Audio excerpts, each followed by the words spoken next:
Estamos en línea con nuestro siguiente invitado, a quien le agradecemos muchísimo por atendernos, pues ni más ni menos que está con nosotros el doctor Roberto Canessa.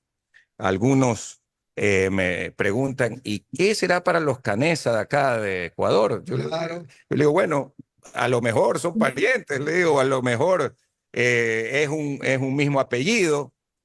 Seguramente como hay Mendoza en España o Montilla, que hubo en España, acá también, y llegaron acá a América Latina. Canesa hay en Uruguay, hay en Ecuador y hay en muchísimos otros países del mundo. Es lo más seguro. Eh, Tanto en la película Sobrevivientes de los Andes, hace muchos años, eh, como ahora, con mucho más fuerza, mucho más presencia y sentimiento en La Sociedad de la Nieve, la historia de Roberto Canessa y de todos sus compañeros sobrevivientes y los que no sobrevivieron en las montañas andinas en Chile en 1972 ha cautivado la mente y la imaginación yo creo que la gran mayoría de nosotros. Eh, y por eso hoy que está acá en Ecuador, en Guayaquil específicamente, Roberto, lo saluda Andrés Mendoza junto al licenciado Alcides Montilla y le Así es. pregunto, ¿qué nos puede decir respecto a todo este,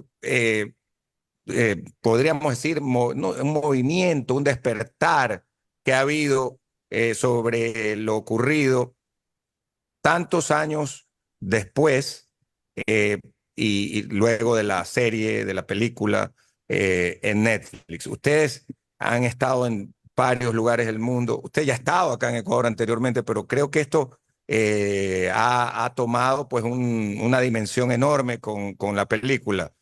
Bienvenido, buenos días. Bienvenido, ¿cómo les va? ¿Cómo andan? Sí, los Canesa vienen de Rapallo, es al lado Rapalo. de Génova.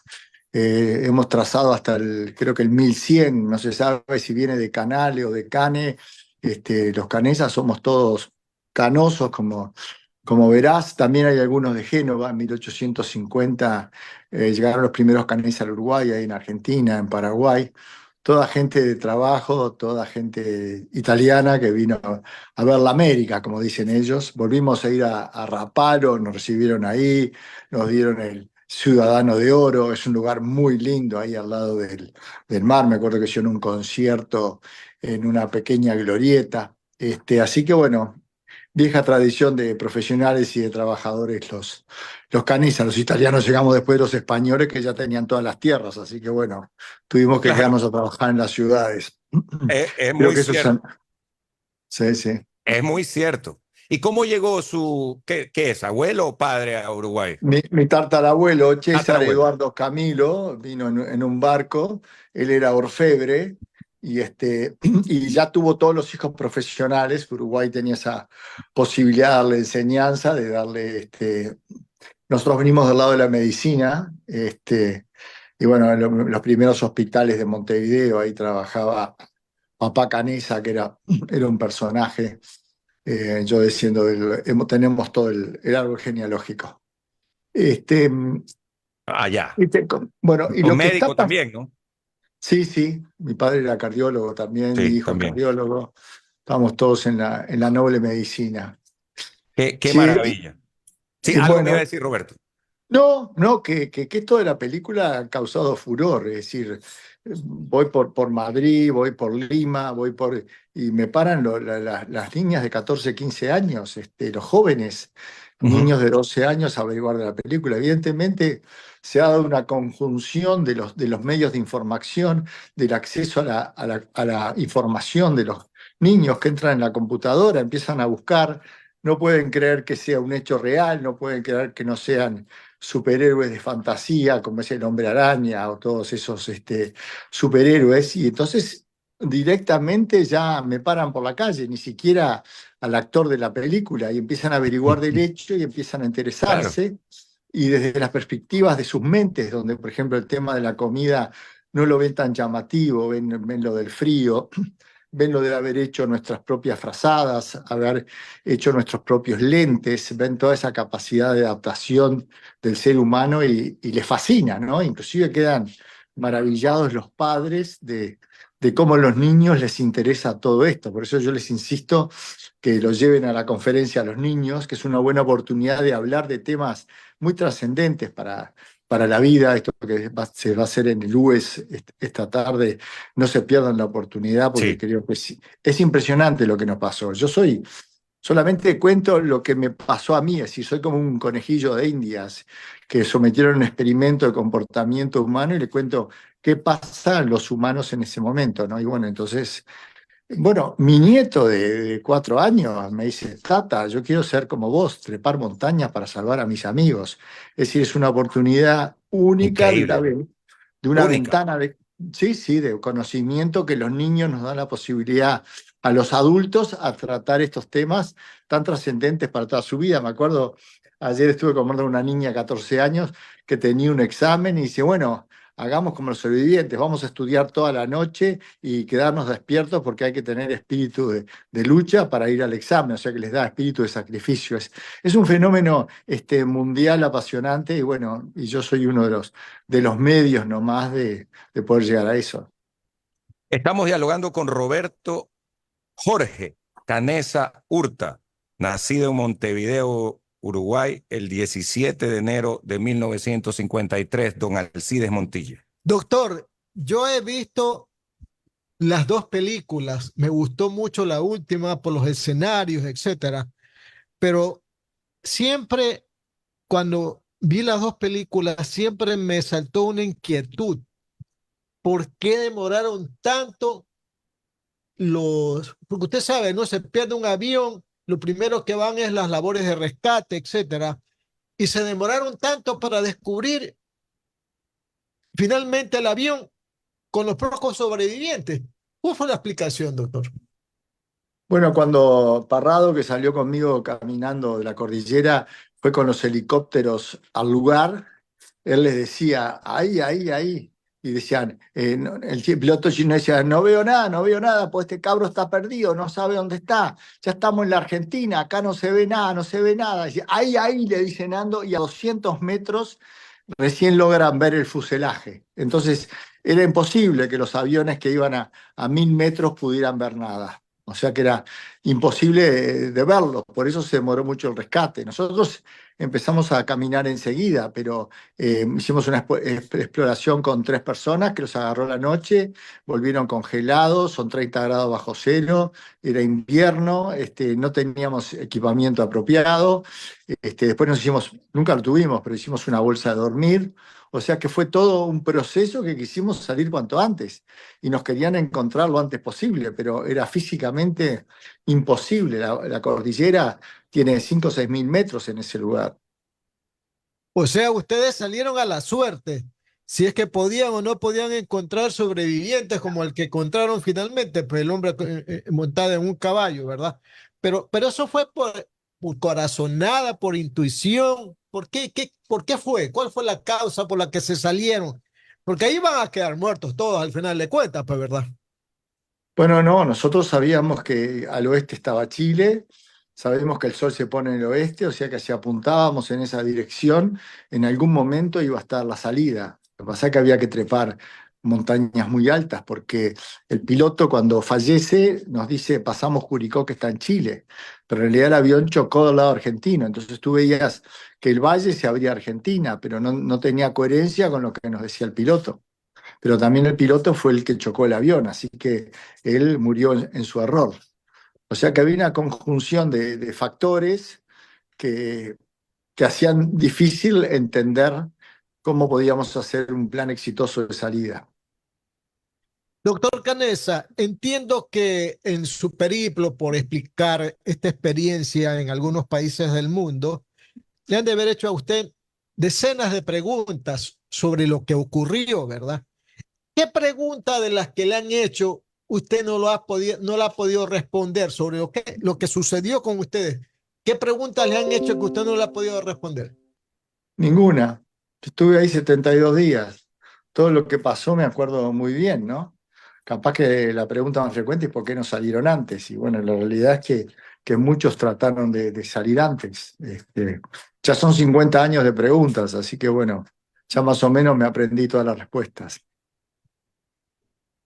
Y ahora que ha ocurrido tanto tiempo, vuelven a pasar por su mente nuevas preguntas y nuevas escenas de lo ocurrido. Bueno, los jóvenes hacen preguntas muy interesantes, los chicos han hecho mucha búsqueda, se han metido en internet y manejan toda la información. Realmente es una herramienta de información impresionante. Entonces los niños hacen preguntas muy interesantes, ¿no? Variadas. Que la verdad es que cómo están enterados, ¿no? Enteradas las Totalmente, chicas. claro. Claro, claro, es cierto. La tecnología que ya La es tecnología. muy avanzada en relación con el tiempo que ocurrió el accidente, ¿no? Mis hijas menores, tengo de diferentes edades, pero de 15 y 19 años, de 20, perdón, ya, y 16, están desde hace días que quieren ir y quieren ir, no, ni qué decir mi esposa. Y se han vuelto también dentro de este boom de la película y luego todas las entrevistas que ustedes han dado y que están en YouTube y los diferentes programas en los que ha estado el doctor Roberto Canessa y otros de los sobrevivientes. Y entonces se conocen los detalles de cada uno. Realmente lo que usted nos dice me parece extraordinario para que vean cómo la fuerza del carácter, la fe y la persistencia puede lograr milagros como el que se dio en el caso de ustedes en los Andes chilenos, ¿no? Sí, sin lugar a duda, no se pierda la conferencia de hoy en la Universidad de Espíritu Santo a las 7 de la tarde. Sí, Creo que me quedan algunas entradas todavía porque, bueno, no sé cuándo volveré por Ecuador, pero es la oportunidad de que los jóvenes realmente entiendan todo. Además de estar ahí en ese accidente que tuvimos, a los 20 días nos cayó una luz adentro del avión que nos enterró vivos. Y bueno, ese fue otro episodio episodio. para salir adelante. Después esa caminata que tuvimos que hacer hacia el oeste, que tuvimos que trepar la cordillera de los Andes, que bueno, realmente en esta película nueva se aprecia el tamaño de la montaña, cómo caminamos Sí. esos 10 días, primero para poder salir de la nieve, porque estábamos en lugares de nieves eternas, para después empezar a volver a la civilización, y fue increíble cómo íbamos encontrando herraduras de caballos, cómo íbamos encontrando vacas, hasta que pudimos encontrar un arriero que tuvimos que tratar que por suerte fue solidario de ir a buscar ayuda, porque normalmente él no sale del campo porque están en la aparición de sus vacas y los terneros se los comen los pumas. Sin embargo, ese hombre dejó todas sus tareas para ayudar a unos desconocidos. Yo creo que es un ejemplo de solidaridad muy importante. Creo que le llama mucho la atención a los jóvenes que podés estar en un lugar que no tenés agua, que no tenés comida, que no tenés cama, y que sin embargo, cuando la mente y el corazón te lo dicen, sos capaz de salir adelante. Todo ese ejemplo de heroísmo a la juventud les es un ejemplo muy grande, muy bueno. Hablando de eso, de ese gran ejemplo, cuando ustedes decidieron con Nando Parrado irse y buscar ya en diciembre, cuando estaba por empezar el verano austral, justamente, ¿cómo hicieron con la parte de la altura? Porque la altura ya estaban acostumbrados ustedes, pero una cosa es estar sentado y otra cosa es comenzar a caminar. Falta el aire.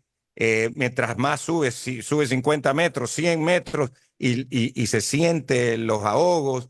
¿Cómo hicieron? Veo que a Roberto Canessa le dicen músculos, porque no era muy musculoso, pero con la fuerza que tuvo para poder llegar hasta justamente ese valle donde encontraron al arriero, ¿no? Sí, realmente, además en la caminata fuimos encontrando cosas diferentes. Yo pesaba 82 kilos, salí con 52 kilos. Caminábamos 33 pasos y parábamos porque se te salía el corazón por la boca. Lo bueno de tener 19 años. Y claro. cuando empezamos a mirar para Argentina, que ya estábamos muy altos, vemos dos caminos del otro lado, con lo cual estábamos pensando que de repente lo mejor era salir para el lado argentino, pero ya estábamos tan alto en la montaña. También escuchábamos un avión que volaba, que era mi padre, que me estaba buscando en un C-47. O sea que cuando vos empezás un proyecto en la vida, después sobre la marcha vas viendo otras alternativas, entonces tenés que tomar decisiones bastante drásticas, ¿no? Sobre todo que al estar en lo más alto de la cordillera, en esos 5.000 metros, sabíamos que al bajar, que bajás a gran velocidad porque te vas deslizando, sabes que no vas a poder volver. O sea que era la convicción de salir en una situación en que ya estábamos perdidos, ya estábamos muertos. O sea que el riesgo no era tanto como cuando podés volverte a tu casa.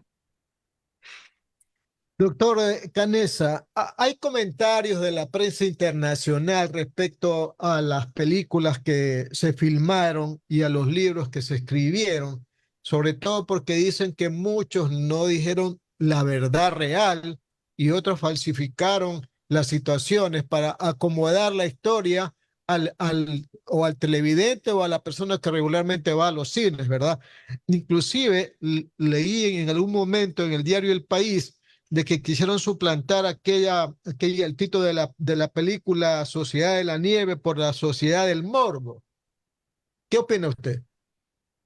Y bueno, que siempre hay un porcentaje de gente que quiere buscar espacio, que quiere tener cámara, que me parece muy bien. Hay gente que dijo, yo en ese caso no hubiera comido los muertos, pero me parece estupendo que te mueras en paz también. Lo que hay que ver es que esto es un hecho histórico que es como el Titanic, sobre el cual se hacen películas, se hacen libros y se busca información. Y gente apasionada que quiere saber qué pasó, va a ir a buscar esa información y va a saber filtrarla en lo que a él le interesa saber. Si a uno le interesa el morbo, bueno, va a encontrar todo lo del morbo y va a satisfacer su inquietud de esa manera. El mundo es ancho ajeno, el mundo es libre, a mí me parece estupendo que cada cual tenga derecho a expresarse, sobre todo con un hecho, como ya te digo, histórico, pero mucha gente busca la información y ayer impresionado como una chica de 14 años, todo lo que sabía de la montaña y las preguntas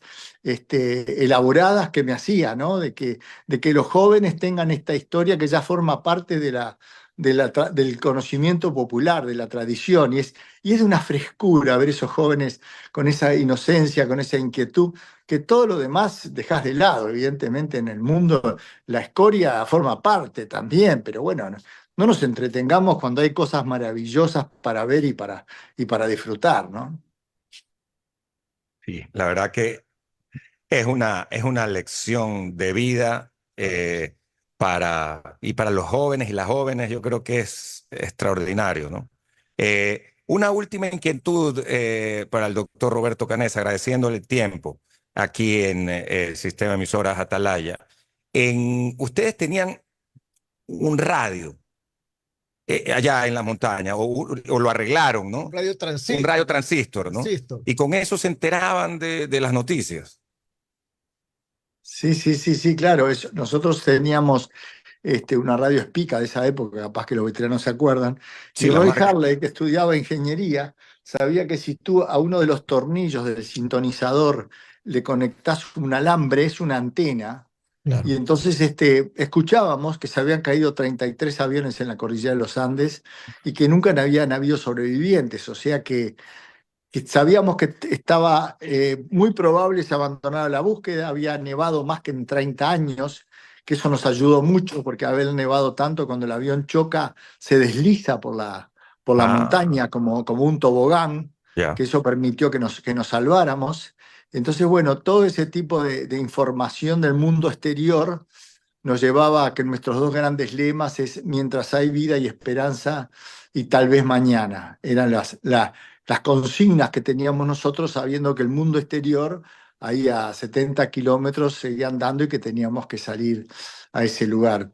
Por eso ya te digo, yo fui un conejillo de Indias, es ¿Qué pasa con el ser humano en la adversidad? Esta conferencia se trata de la gente del público, se trata de la gente que ha trepado sus cordilleras y de nosotros contarles cómo trepamos la nuestra. Así que bueno, los espero hoy en la Universidad de Espíritu Santo y poder conversar personalmente. Por supuesto, un enorme gusto y privilegio poder tenerlo aquí esta mañana. Era el doctor Roberto Canessa, uno de los sobrevivientes en los Andes, Roberto Canessa Urta, que está con nosotros y Dios mediante lo veremos esta noche.